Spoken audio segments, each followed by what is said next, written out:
Bom dia! Hoje é quarta-feira, 6 de setembro e começa agora mais uma edição do Bom Dia Baixada. Eu sou Nathalie Nanini e vamos juntos até às 9 horas da manhã. O Bom Dia Baixada desta quarta será dedicado à política. Hoje a nossa intenção é traduzir da maneira mais clara possível temas que estão em discussão e que podem mexer com a sua vida. Para tratar dos assuntos, hoje eu tenho a companhia do advogado Emerson Lima Tawil. Doutor Emerson, seja muito bem-vindo ao nosso programa. Muito bom dia. Muito bom dia, eu que agradeço, Nathalie. Bom dia a todos que nos assistem no canal Santa Cecília. Um prazer estar aqui com vocês. E também o especialista em marketing político, Iberê Cirna. Iberê, mais uma vez, muito obrigada. Imagina, é um prazer estar na sua companhia e rever o Emerson aí, que tem uma história que eu acompanho de longe, mas sei das andanças do Emerson. E você que está em casa ou está saindo de casa com o seu smartphone, pode participar do nosso programa através do WhatsApp, que é o 13988779496, ou pela nossa fanpage, onde nós já estamos ao vivo. Eu começo o nosso bate-papo falando um pouquinho sobre reforma política, né? A reforma é necessária, a reforma é defendida e precisa ser votada, analisada até no máximo 6 de outubro. No entanto, existem alguns pontos bastante polêmicos. Da forma que ela foi proposta, na opinião de vocês, quem é o grande beneficiado ou quem são os grandes beneficiados? Olha, primeiro, Nathalie, não está definido o que é que vai se votar. Ali muda como uma nuvem, né? Cada dia que você olha para o céu está de um jeito. Aí vota porque tem a cláusula de barreira, porque tem um financiamento, daqui a pouco é o distritão, daqui a pouco é o distritão caboclo, e assim nós vamos indo. Ninguém sabe, na verdade, o que é que está se discutindo. Então, assim, está se aprovando com esparadrapo, então tem um remendinho aqui, aprova. E eu tenho minha dúvida se nós teremos tempo para aprovar alguma reforma política contundente para o ano que vem. Eu acho que ainda esta guerra dentro do Congresso não está apaziguada, não. E ainda não se votou absolutamente nada de tão importante. Essa é realmente a sensação, né, doutor Emerson? A gente viu que veio com uma ânsia muito grande, uma pressa muito grande, e a coisa agora parece que está sendo colocada meio que de lado, e muito especificamente assim, por essas questões de interesses políticos, né? E eu acho que tempo a gente não vai ter, né? Na verdade, é um assunto muito minucioso, que requer tempo para poder se discutir. E o Congresso Nacional, a gente sabe que é aquela panela de pressão, né, Iberê?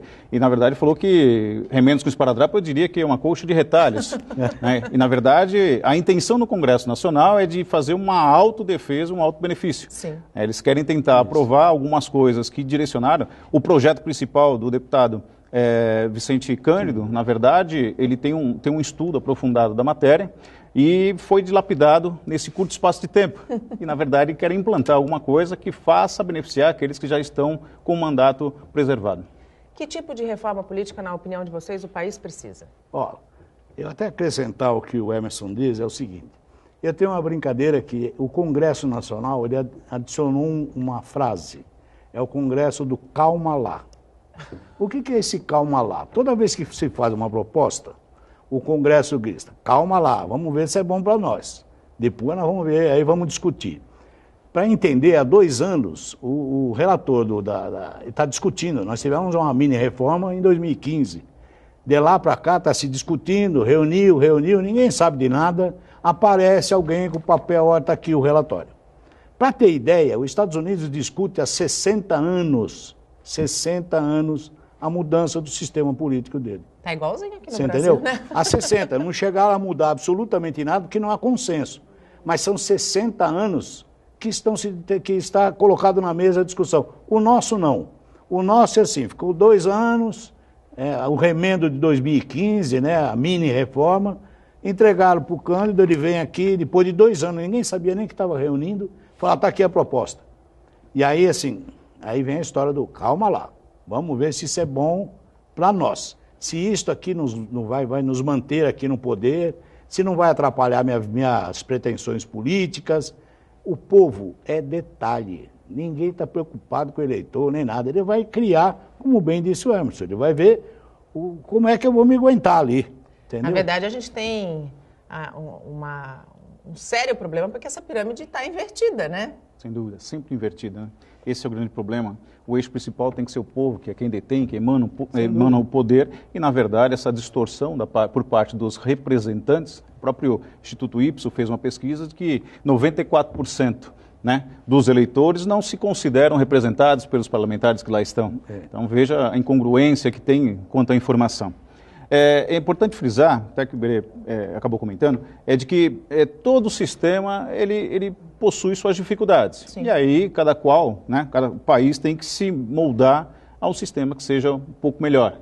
Eu entendo que o sistema que nós enfrentamos hoje, ele é muito saudável, precisa de muitos ajustes, mas sem dúvida alguma é o que traz a melhor sensação, né, do princípio democrático de direito, né? Precisa fazer alguns ajustes, e o próprio Estados Unidos, que falou, já vem há 60 anos fazendo um estudo, na verdade, lá o sistema deles é uma coisa já secular, né? Já são cerca de quase 200 anos que existe aquele método, e que mesmo assim ele tem algumas dificuldades. Então precisamos enfrentar com seriedade, com princípios, coisas hoje que ficaram deixadas de lado por parte do legislador, onde a vontade é o para si.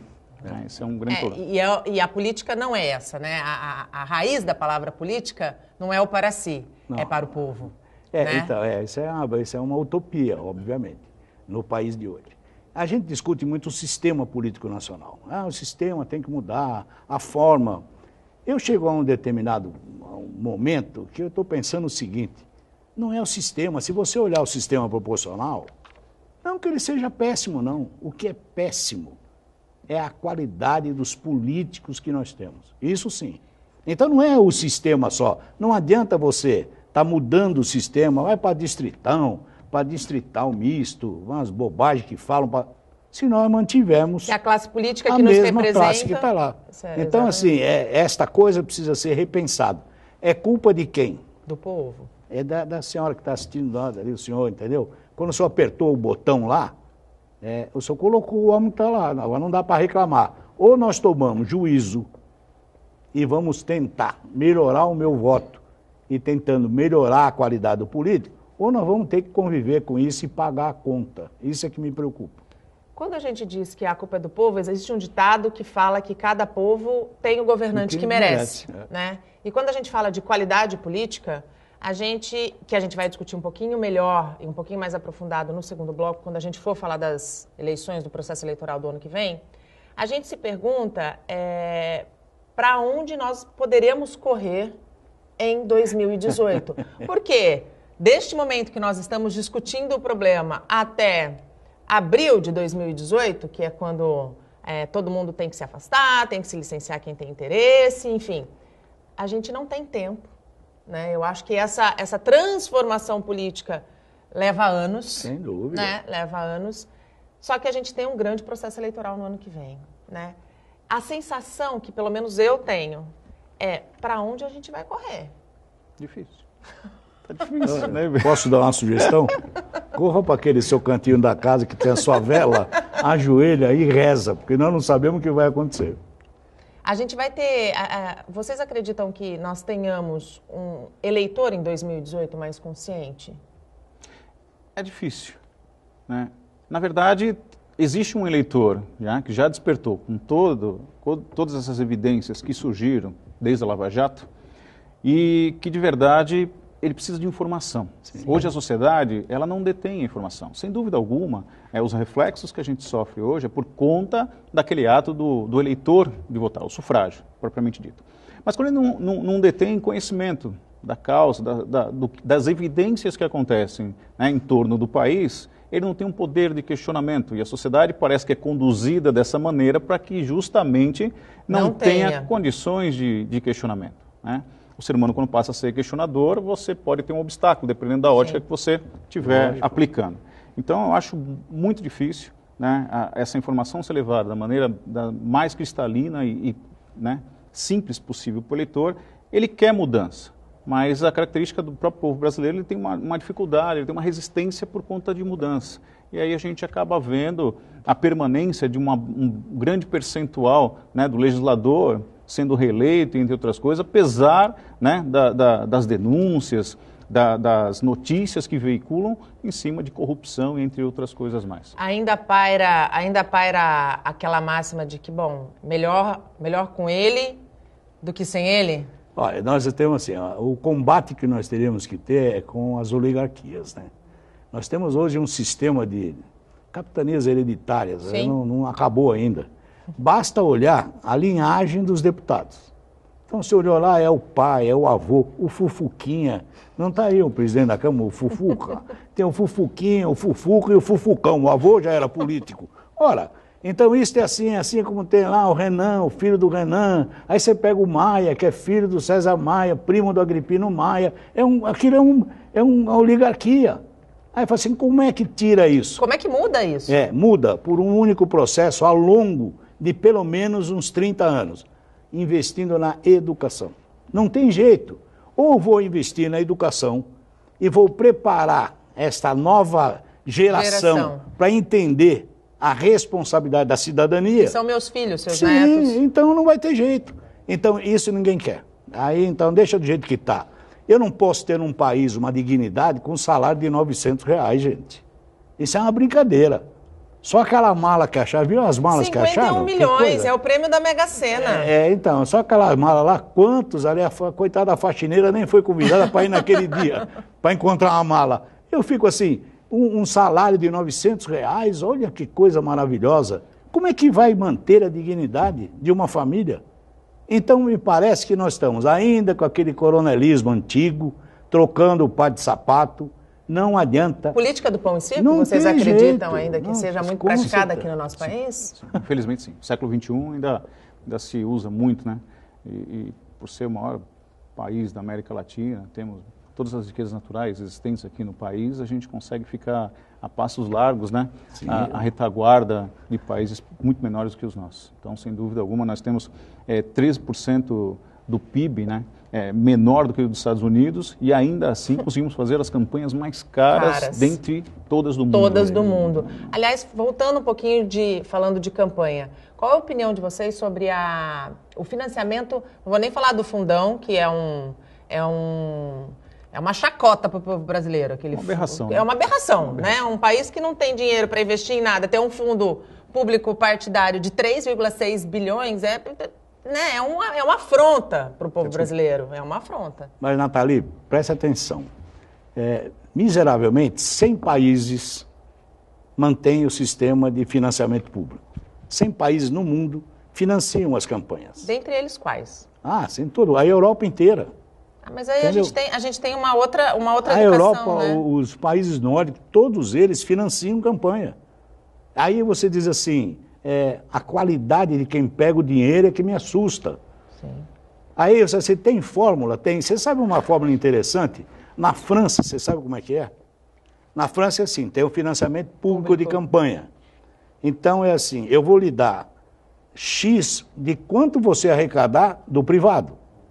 Então o candidato lá... Há uma contrapartida. O partido lá arrecadou 30 milhões do privado, o governo coloca 30 milhões. Então, isto inibe que você esconda o que você está recebendo. Lógico. Porque você vai ter que dinheiro declarado, né? Você vai ter a contrapartida do governo. Então, fórmulas existem. Só que os agentes que vão mexer com isso é que me preocupa. Então, não é o 3 bilhões, 6 bilhões, eles são espertos. É a cultura, né? Então, eles são espertos. Eles vão aprovar que existe o fundão, mas eles vão decidir só no ano da eleição.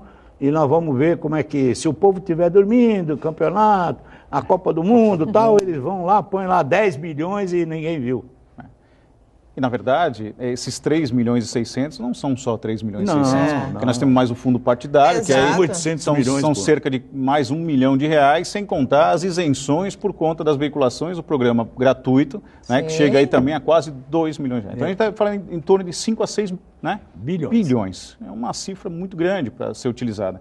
E aí, até pegando o gancho da França, que você comentou bem, essa última eleição tiveram alguns pequenos ajustes que eu acho que foi uma coisa muito bacana. O deputado, por exemplo, hoje, lá na França, que concorre ao pleito, ele tem um limite, né, que ele pode receber da pessoa privada, né? E também por parte do próprio candidato, hoje ele pode gastar cerca de 50 mil euros. Então, hoje, em torno mais ou menos de 200 mil reais. sendo que 25 mil euros pode vir por conta de doações Isso, e os 25 pode ser aplicado pelo próprio candidato. Se eleito, né, ele é ressarcido sobre esse valor dos 25 mil euros que ele fez. Então é uma coisa muito bacana. Eu por conta do financiamento público, também a gente vai esbarrar, se aprovar. E como é que serão feitas as correções? Como é que será feito o ajuste? Hoje é 3 milhões e 600 e amanhã como será? Exato. E também não definiram isso, que é o que preocupa. Sem dúvida. Né? E sem dúvida também que o nosso financiamento não deixa de ser público. Porque haja vista a própria Lava Jato, que demonstrou que apenas era um descaminho do dinheiro público retornando, era um ciclo vicioso. Então, hoje já é feito, ainda que ilicitamente, o financiamento público, se me permite. Né? Então, só precisava ser oficializado. Mas eu acho que o STF ele errou por conta dessa proibição do financiamento privado, do meu ponto de vista. Era a minha próxima pergunta. Qual a opinião de vocês sobre o financiamento privado? No país, existe uma fórmula que pudesse ser regulamentada pelo próprio STF, né? De fazer isso ser genuíno, verdadeiro, limpo? Sim, mas aí precisava ter o quê? Seriedade por conta da fiscalização. A gente implementa um teto, vamos supor aqui, também 30 mil reais. E aí a pessoa física, só pessoa física, faria doação e mais, né? Ilimitado dentro de um teto. Se não for obedecido, seria implementada direto a cassação. Na França, Jack Kane foi ministro da Cultura da França, ele chegou a ser candidato e dentro dos limites ele acabou fazendo alguns mimos. Ele oferecia algumas garrafas de vinho para o pessoal da própria região, ele forneceu alguns tickets de visitação ao museu aos idosos. E quando fecharam-se as contas, o tribunal, né, a corte eleitoral lá, chamada corte eleitoral, eles verificaram que aqueles valores utilizados não foram, né, declarados. Nem assumiu o cargo. Foi eleito pelo sufrágio, mas nem assumiu o cargo. Então, a seriedade da fiscalização. A política praticada no Brasil precisa ser mais séria, né? Eu acho que isso aqui virou, se me permitem dizer, com respeito, porque eu acho que não são todos também, existem pessoas bons políticos, bons gestores, mas a sensação muito provável que o povo brasileiro tem é que é um circo, né? Mas quando você falar que existem bons gestores, mexe uma mão só. Porque eu acho que você vai encher uma mão só. Do jeito que o Brasil está indo, é uma coisa terrível. Ainda sobram dedos, desculpa. Ainda sobram dedos. Então é assim, não é o problema de gastar, né? Todos eles que foram pegos no Caixa 2, a primeira resposta qual é? Mas foi aprovado pelo tribunal. Ué, meu Deus, se foi aprovado pelo tribunal, você está querendo dizer o quê? Aqui está comprovado que você pegou. O tribunal lá diz que está tudo certo, quer dizer, este é o Brasil, gente. Então me parece... Onde a própria lei protege a coisa errada. Sim. Aí me parece assim, eu brinco sempre, Nathalie, de que, e aí eu dou parabéns para o Emerson não ter entrado ainda nisso, embora ele já tenha tentado 2 vezes. Ele não entrou ainda, porque o político, ele parece que é abduzido, ele vai para um outro planeta, ele vai cuidar da família dele, da vida dele, e o povo brasileiro que dança, e o povo brasileiro paga a conta. Isso é que a gente está vendo. Então, quando você está falando, nós temos gestores, fala devagar, porque é assim, esses gestores... Nós estamos vendo na Olimpíada agora, olha que coisa maravilhosa. Eu vou dizer, aqui uma observação minha, demorou para a investigação chegar na Olimpíada, né? Todo mundo que acompanhou os bastidores achou muito esquisito e sabia, dentro, infelizmente, do processo e da cultura de que isso é cultural, né? Porque muitas pessoas pegas pela polícia durante a Lava Jato não tinham vergonha de dizer que a corrupção é uma coisa cultural no Brasil, né? Então, quando o país foi escolhido, sabendo quem tem um pouquinho mais de informação, da informação que, infelizmente, concordo com o Dr. Emerson, não chega muitas vezes, sem dúvida, já sabia que a coisa ia funcionar errado. Então, eu acredito que demorou para chegar nas Olimpíadas. Você pega um dos agentes, o Barusco, é uma coisa que eu não esqueço isso. Ele, quando pego, disse assim, não, pera, eu vou dar da minha conta pessoal 380 milhões de reais. Eu vou devolver da minha conta pessoal, dar um cheque. Gente, isso aqui é uma maluquice.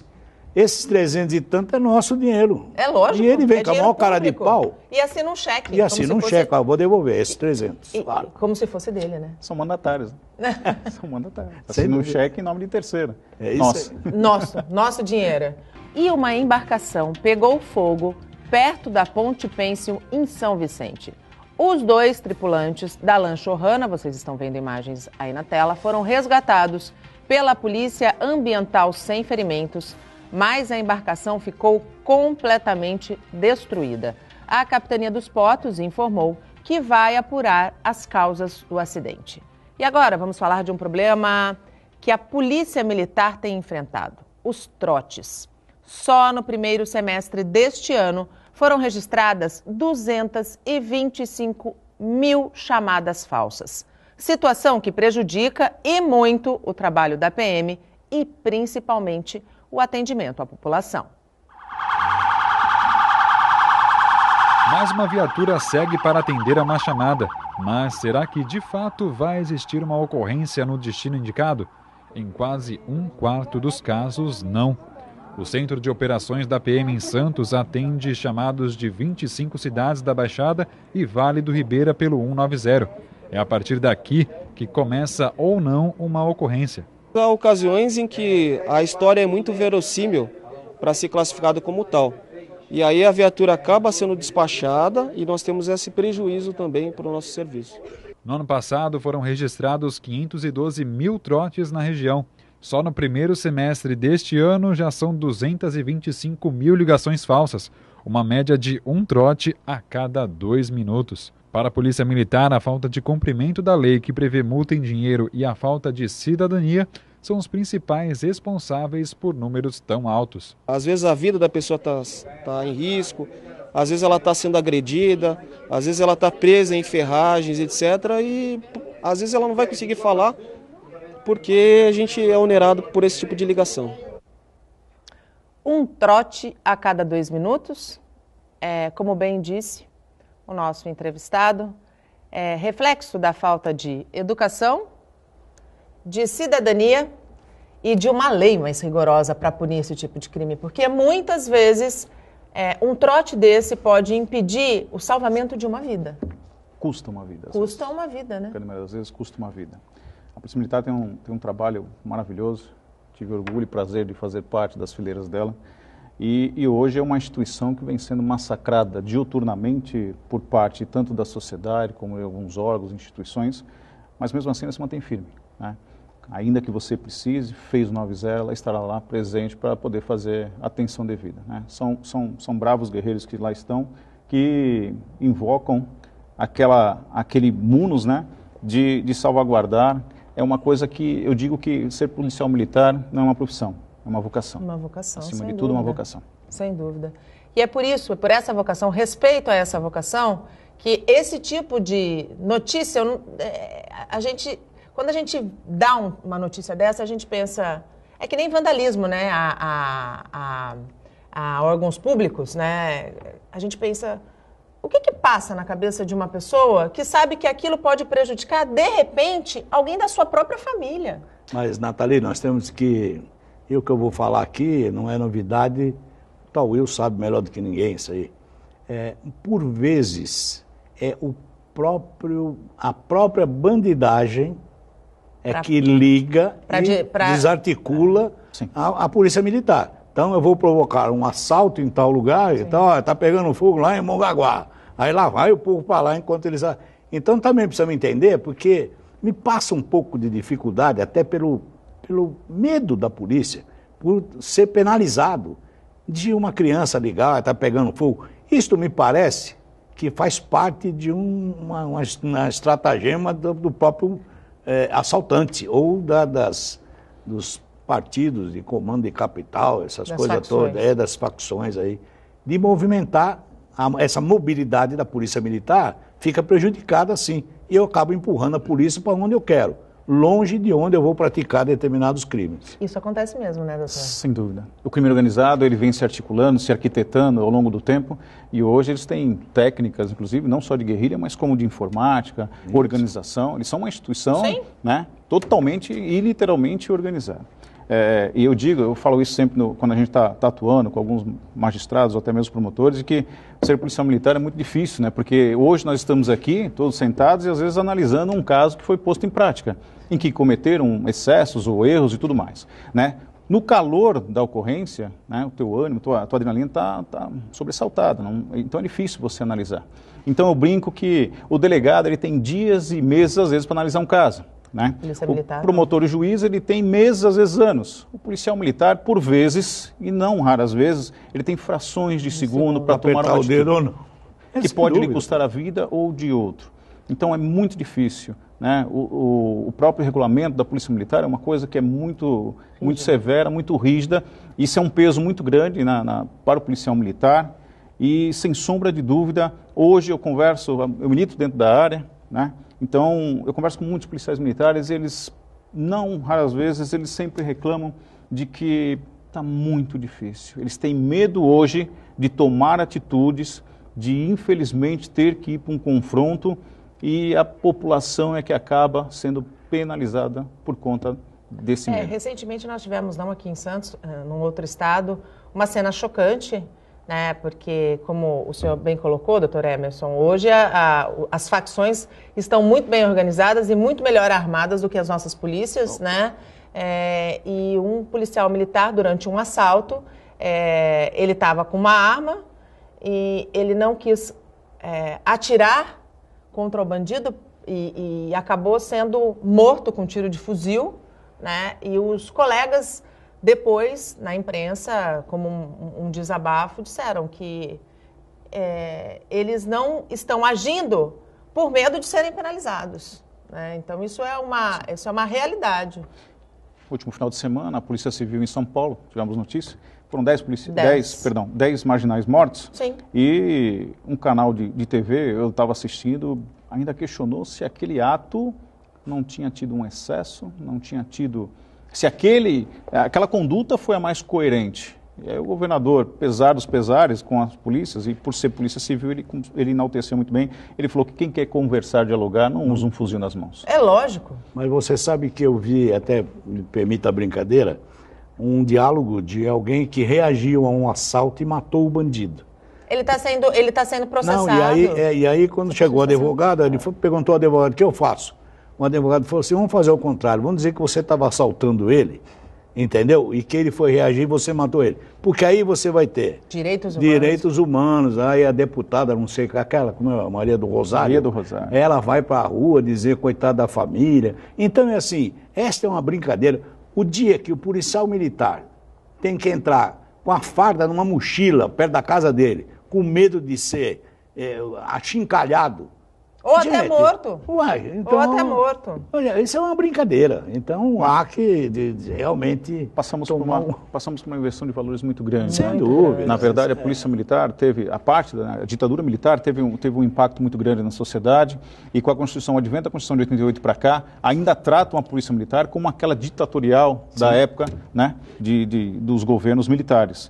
E não conseguiram ainda ajustar a conduta. O próprio Código Penal, ele é tratado ainda, apesar de ser totalmente da década de 40, né? Ele é de 1940 para ser mais específico, não sofreu grandes inovações e o que acontece? Os reflexos são dados diretamente à população. Com o advento da Constituição de 88, passamos a ter direitos, vivemos um momento de recessos, que tem um pouco mais de idade, como nós, hein, vivenciamos isso.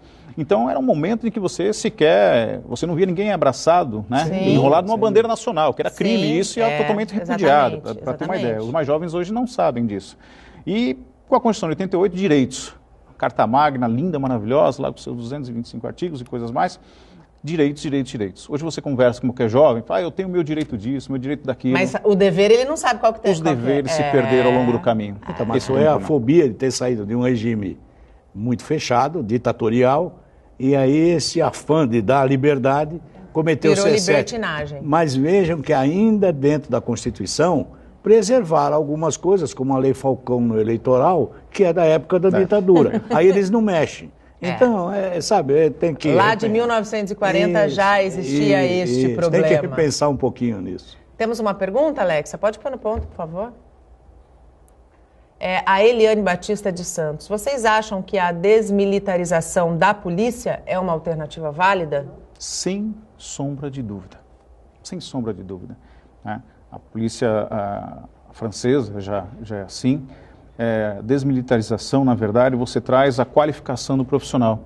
O policial militar, ele fala de um modo geral do policial militar, que a gente domina muito mais a matéria, essa pressão, ele tem que ser profissional. Sim. A militarização, e aí você coloca penalidades, porque hoje existem sanções e penalidades. Né? Teve o ministro Joaquim Barbosa, em 2012, na primeira sessão dele, na presidência do Conselho Nacional de Justiça, ele colocou em pauta a extinção dos três únicos tribunais militares estaduais, que São Paulo, Minas Gerais e Rio Grande do Sul. Que eles desembolsam cerca de 96 bilhões de reais para um volume de processos pífios. Né? É uma máquina que, sem dúvida alguma, é gigantesca para pouco resultado. E justamente para julgar esses casos militares. Então, a desmilitarização seria uma coisa muito saudável, você qualificaria o profissional, não deixaria de ser menos preparado, mais preparado, e você traria também uma certa igualdade profissional para ele. Sem dúvida. Você concorda, Iberê? Lógico, com gênero, número e grau. Eu acho que nós nunca nos debruçamos em cima de analisar o conjunto segurança do Brasil e quais as medidas que temos que tomar. Fica sempre aquela coisinha da colcha de retalho. Mexe aqui, mexe um pouquinho ali, arremeda aqui, entendeu? E nada. Este é o grande mal do Brasil. Acho que essa ideia, planejar no Brasil, é palavrão, não é possível. Não. Porque ninguém planeja absolutamente nada. Sabe quando é que planeja? Todo mundo no Brasil planeja a cada 4 anos. E, infelizmente, a cada 4 anos para 4 anos. Isso é para processo eleitoral. Aí, quando está chegando a eleição, vamos falar da polícia. Agora, nós vamos eleito. Que polícia? Vamos pensar daqui 4 anos. Este é o mal. Ninguém planeja absolutamente nada. Quando nós olhamos os países asiáticos, e que se tornaram grandes potências econômicas, eles fizeram um pacto lá de 50 anos, gente. Pode entrar quem for, vai quem for, votem quem quiser. Aquele pacto eles não abrem mão. Agora aqui não, aqui a cada 4 anos vem um artista e inventa o nome de uma coisa, um é o plano, o Fome Zero, o primeiro emprego, aí o outro não tem emprego, não. Agora Bolsa Família, o pai da família, aí e cada um quer o povo que se lasque. Ele não está preocupado com isso, ele está preocupado em criar o factoide que vai dar volta para ele, colocar ele lá naquela nave abduzida chamada Brasília.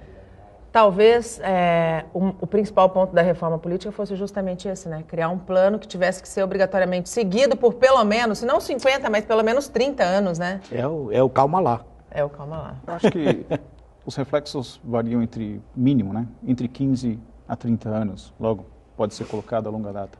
Mas o epicentro de tudo está voltado para a educação. Sim. Sem educação, né? Não adianta vamos pensar no fim. Sim. No início. A mais bela reforma política, a mais bela proposta, se nós não tivermos cidadãos conscientes, né, dos seus direitos, mas principalmente dos seus deveres. Né? Essa é a falta de planejamento que nós temos no Brasil. E abrimos o último bloco do nosso programa falando sobre a TV digital.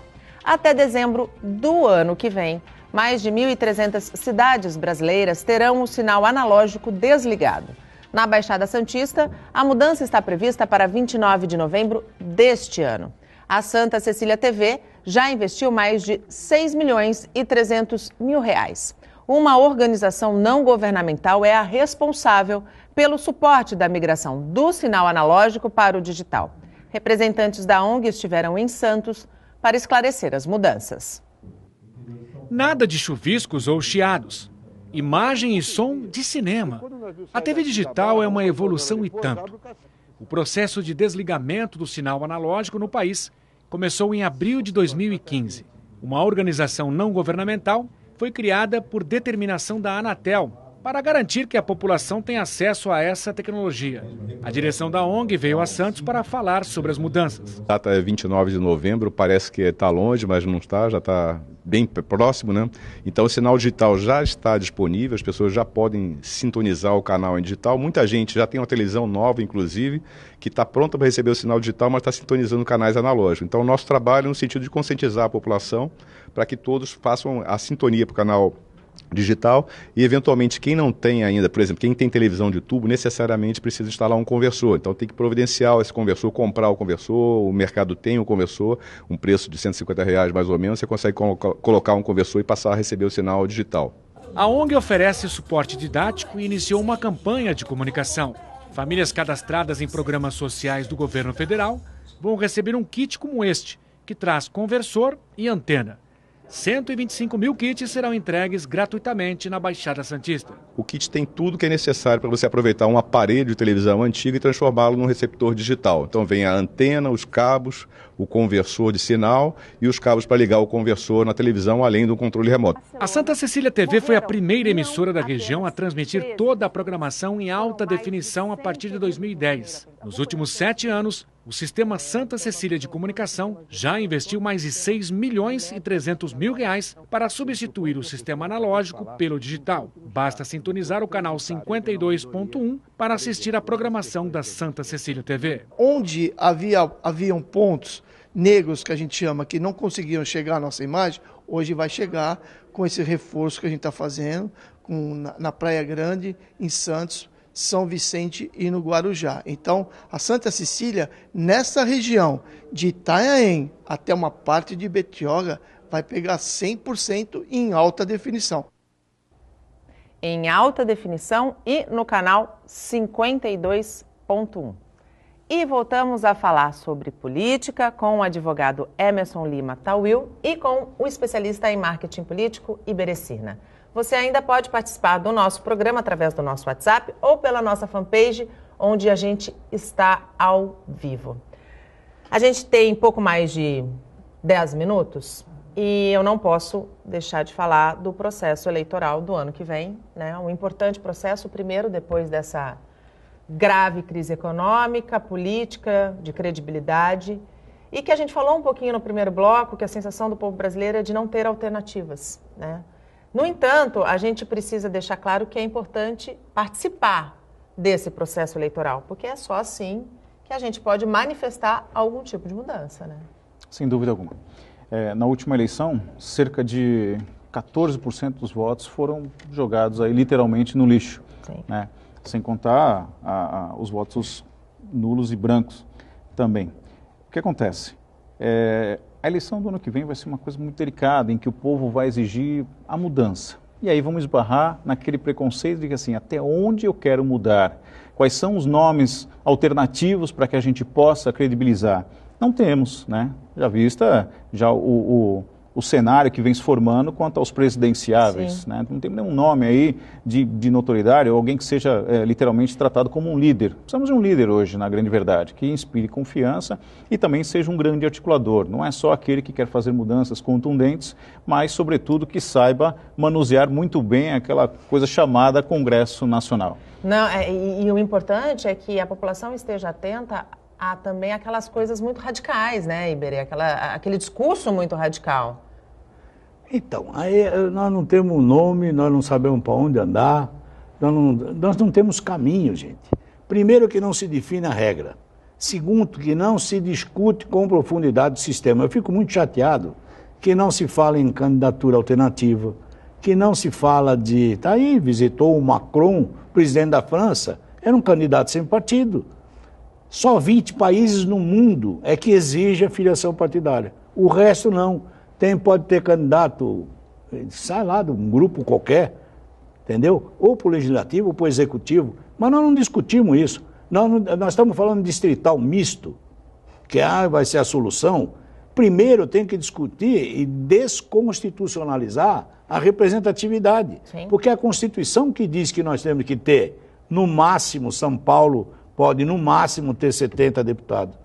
E tem que ter 3. Nós temos que discutir isso. E isso ninguém discute. Então está se empurrando tudo. Lamentavelmente, quando nós chegávamos em 2018, qual é o quadro? O quadro está assim, todo mundo está falando. Nós temos aí o Lula, está em campanha aberta, né? E o TRT da 4ª região ainda não se manifestou, né? Isso, mas inquestionavelmente ele faz a parte dele. Exato. Ele tem lá quem segue. Tá Me permite o adendo, lidera as pesquisas. Lidera as Lidera as pesquisas. Isso Aí que é mais assustador, lidera as pesquisas. Aí agora me perguntaram até num outro programa interessante, essa briga do Dória com o Alckmin, né? Eu ia te fazer essa pergunta. Então, eu vou dizer para você aqui, pode ser que eu esteja muito louco, não tem briga nenhuma, gente. Na verdade, o que nós estamos fazendo é estamos ampliando o espectro da direita. Sim. Entendeu? Isso já era um plano lá atrás, onde se dizia que o Oécio ia para o PMDB, o Serra saía aqui, que é para tentar barrar a esquerda, de alguma forma. Então, eles querem o poder, e aí então nós vamos falar, ô Dória, faz o seguinte, vai para um outro partidinho, agora lançaram aí o genro do Abílio Diniz, e o fulano vai para o outro partido, porque lá atrás, no segundo turno, todos eles vão de braço dado e vão ganhar. Porque nós teremos aí, inquestionavelmente, esta visão da Revolução Francesa, meu Jesus, a direita e a esquerda, né? Nós temos essa coisa ainda na cabeça e que possível em 2018 vai acontecer. Então, a direita, né, está se articulando em pegar um monte de partido para tentar ir para o segundo turno. Na opinião de vocês, caso o TRT condene o Lula e ele fique inelegível, quem a esquerda tem como nome forte? Segundo dizem o Haddad. Seria o Haddad.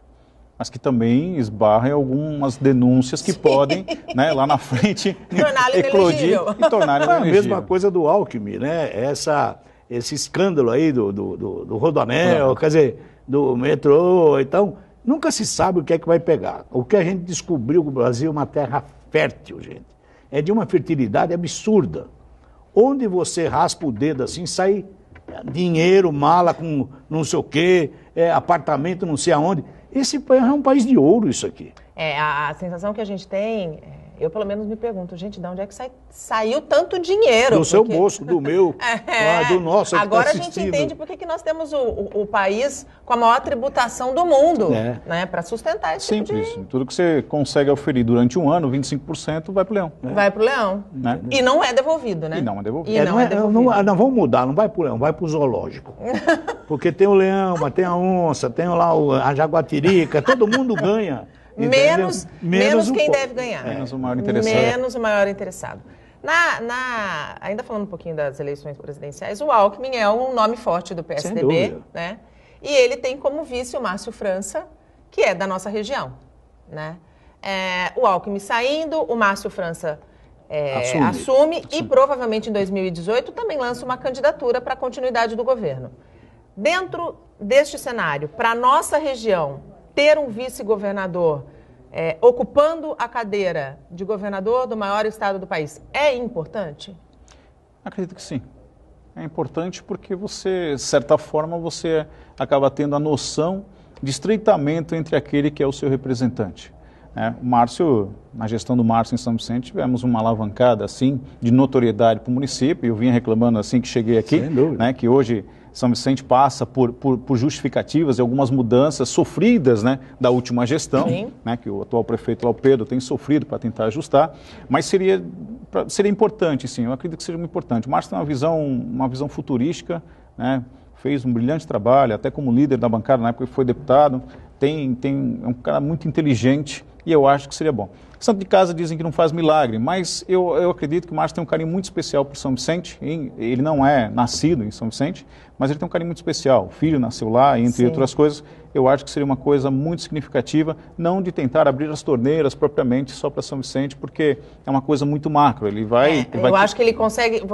O senhor acha que ele consegue pensar metropolitanamente nessa região? Sem sombra de dúvida.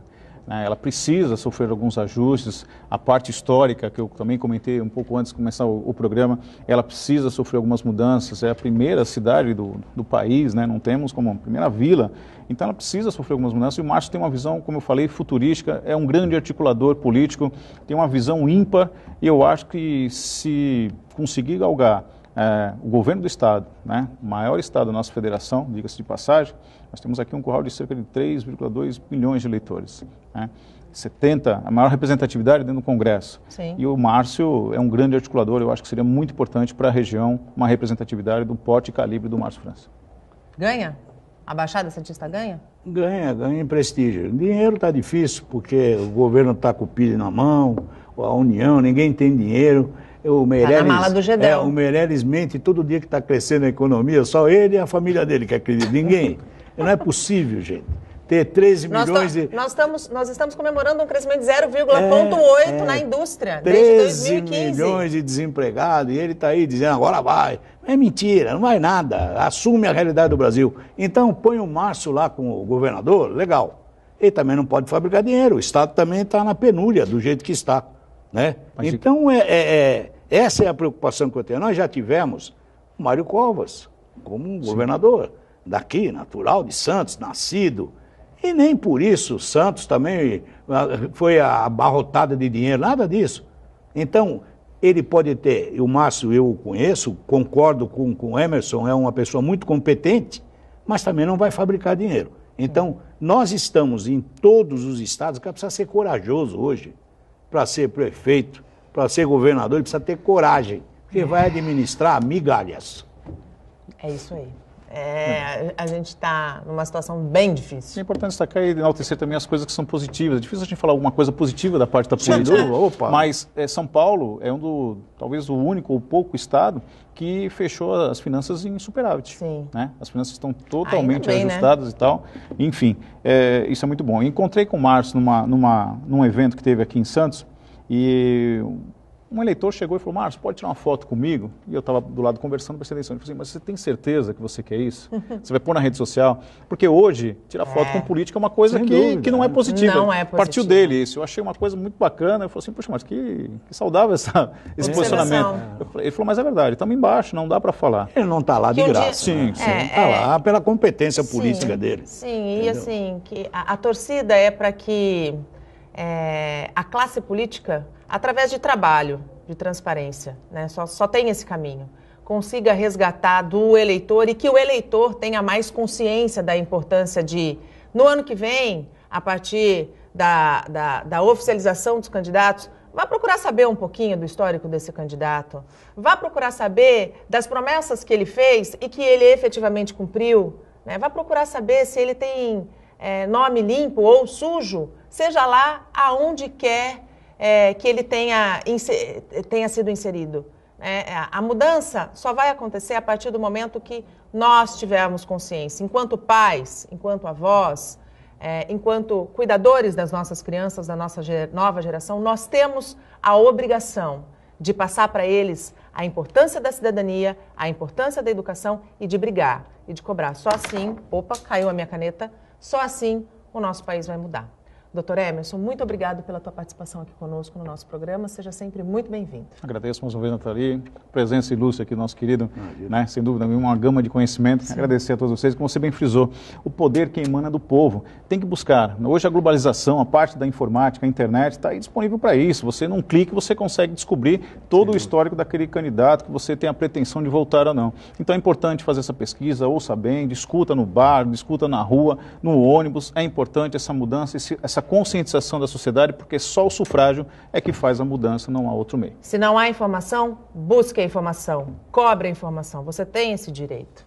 Iberê, obrigada mais uma vez pela aula de política. Não é essa coisa de... O brasileiro precisa parar com essa história de levar vantagem em tudo. Então, quando ele começa a trocar o voto, a consequência é essa que nós estamos vendo. Então, tem que parar uma hora, não tem que trocar por nada, o seu voto é sagrado e tem que valer muito. Senão não mudamos essa realidade. Muito obrigada. Viu? Imagina. O Bom Dia Baixada fica por aqui. Você pode ficar bem informado sobre tudo o que acontece na região e no mundo acessando o Santa Portal.